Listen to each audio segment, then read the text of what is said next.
ચાલો આજે આપણે બીજા થોડા નવા મૂળાક્ષરો શીખીશું. ચલો, આ કેમનો ફોટો છે?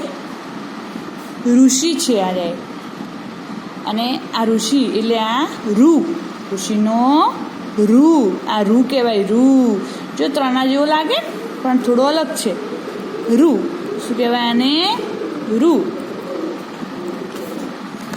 ચલો, આમાં શ્રવણ આપ્યો છે. આ શ્રવણ છે એના મા બાપને ફરવા લઈ જાય છે, આંધળા મા બાપને.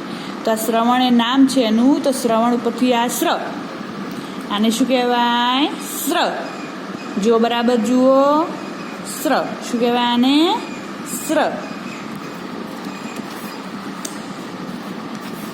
ચલો, આ શું છે? પૈસા, રૂપિયા. શું કહેવાય? રૂપિયા. તો રૂપિયાનો રૂ. શું છે આ? રૂ. પછી આ ક્ષ, ક્ષત્રિયનો, આ ક્ષત્રિય છે એનો ક્ષ. શું કહેવાય? ક્ષ. બરાબર. જો આ બીજા આપણે ઉદાહરણો જોઈએ. જુઓ, આ ઋગ્વેદ આપણો એક ગ્રંથ છે, એનો રૂ, ઋષિનો રૂ આવ્યો હતો ને, એ આ બીજો ઋગ્વેદનો રૂ.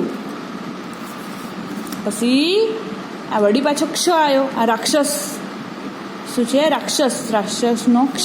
શું? જો અક્ષ આવ્યો. પછી આ રૂમાલ છે, રૂમાલનો રૂ, ફરી રૂ આવ્યો. પછી આ શું ફરી આવ્યો? શ્ર. શું કહેવાય આને? શ્ર. અશ્રુ, શ્ર. હે, બરાબર.